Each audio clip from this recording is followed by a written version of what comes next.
I awaken in the 14th hour past midnight, my satin sleep mask still glued by tears to my cheekbones, and the first sound I greet is not the promised gamelan lullaby, but the gurgle of a gecko kingdom plotting coup inside the ceiling beam. I whisper to nobody, so this is the light-exclusive villas and spa, the place that devoured my grandmother's savings and my serotonin in one greedy gulp. I am wearing the silk pajama set Mama sewed for my 16th birthday. The lavender dye now smells of mildew because the villa's breath is a wet dog that never learned to cover its mouth. I sit up. The mattress croaks like a court jester whose joke is my spine.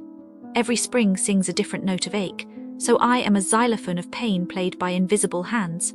I think of the review that warned of bed bugs, and I peel back the linen as though unveiling a crime scene. There they Ariapal seed vampires holding midnight feast upon my forearm, 21 fresh bumps. I count them aloud because numbers are the only truth-tellers left. The manager last night handed me a tube of antiseptic cream as if it were a laurel wreath for surviving his battlefield. I squeeze the last pearl of cream and watch it absorb, thinking how this is not hospitality, this is medieval triage. I shuffle to the French doors, craving Balinese sunrise. Instead I meet the swimming Poulance turquoise, now a necropolis of algae. The tiles grin up at me like broken teeth. I see one tile entirely absent, a black hole where a foot could disappear and twist an ankle, and I picture the lawsuit that will never happen because the staff already stuffed my complaint form down the memory hole. I dip a toe. The water is lukewarm bathwater left by a stranger, fragrant with forgotten chlorine tablets. My childhood pool at Datcha was colder, but it sparkled because Papa skimmed leaves every dawn. Here nobody skims sorrow. They let it bloom, my stomach rasps. I remember breakfast ends at 10 and the clock murmurs 9:57. I sprint across the courtyard, flip-flop slapping gecko droppings. The dining pavilion is a sauna without soul. The ceiling fan hangs like a guillotine blade that refuses to fall. Its motor whines, then dies, exactly like my last relationship. Sweat rivers down my spine and puddles at the waistband of my pajamas. I am a steamed dumpling of despair. The buffet insults geometry.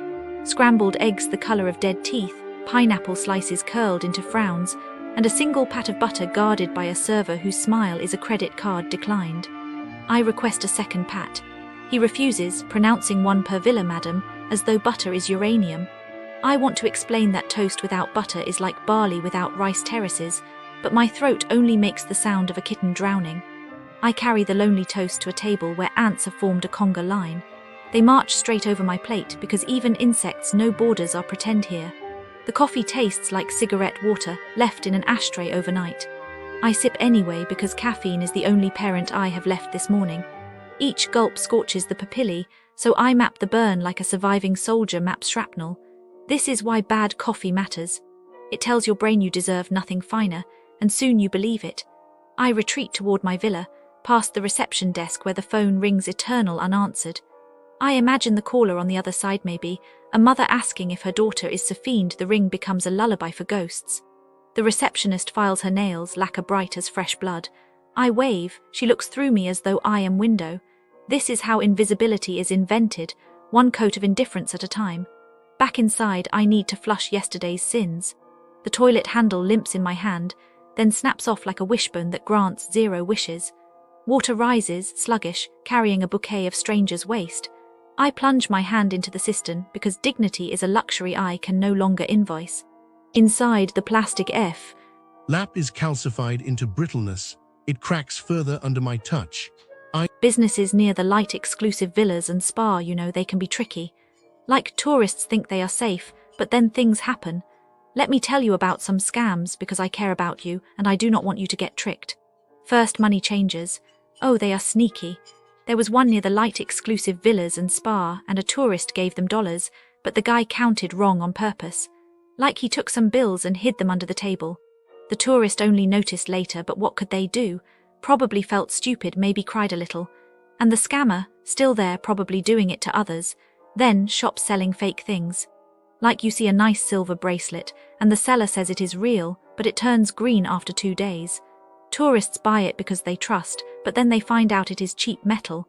They probably threw it away, felt cheated. The shop still open, still lying. Another one, fake taxi drivers. Not exactly a store, but they wait near shops. They say fixed price, but then halfway they demand more. Tourists get scared, pay extra. After they feel angry, but what can they do? The driver just laughs and finds another victim. And pharmacies, oh my, some sell expired medicine or wrong pills.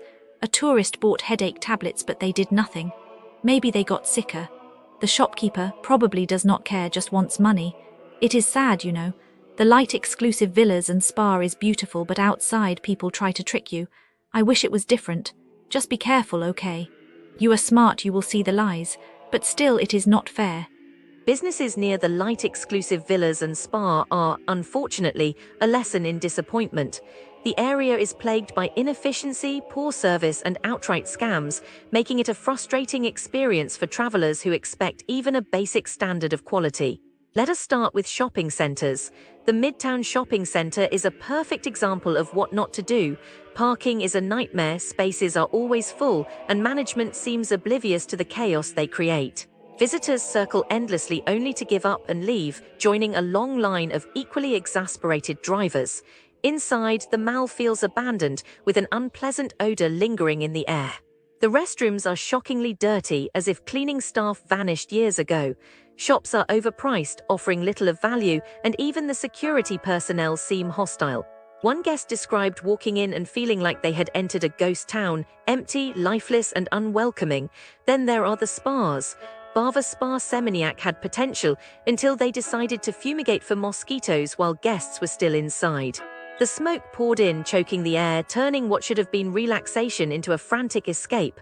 The staff had masks, but the guests did not, leaving them coughing and stressed. The experience was so unpleasant that one visitor vowed never to return. Restaurants in the area are a gamble, one that often ends in food poisoning. Warren Bernadette is infamous for its bland, oily dishes that leave customers sick. Several guests reported severe vomiting and diarrhea hours after eating here, ruining their entire trip. The service is slow, the staff confused, and the food underwhelming. One diner ordered beef rendang, supposedly the restaurant's signature dish, only to find it dry and flavorless. Another had to justify their order of multiple dishes to the staff, as if ordering food was some kind of suspicious activity. If that was not bad enough, hidden charges appear on bills, leaving guests feeling cheated. Now, the yacht clubs. Marina Yacht Club Bodrum presents itself as upscale but delivers the opposite. The food is subpar, cold, tasteless, and overpriced. Staff members struggle with basic English, making communication a challenge. The real issue, however, is the billing. Guests are charged for things they never ordered, nuts they did not eat, seats they did not know had a fee, and service charges that were never mentioned. When complaints arise, management responds with hostility, throwing card machines on the table and telling guests to leave. Some visitors even reported being forced to order expensive drinks against their will. The entire experience is designed to deceive, leaving tourists feeling exploited. Cocktail bars are no better. Katip Cocktail Bar has a beautiful setting, but that is where the charm ends. The drinks are weak and overpriced, with bartenders who show no interest in customer satisfaction. Guests who ask about the menu receive vague, dismissive answers, as if their presence is an inconvenience. Some were even turned away at the door for no clear reason, only to be told moments later they could enter. The music is loud, the service cold, and the entire operation feels like a well-dressed scam. For those hoping to shop by the sea, Echo Beach Canggu is another letdown. Wrong sizes, refusal to refund, and poor customer service make it a headache.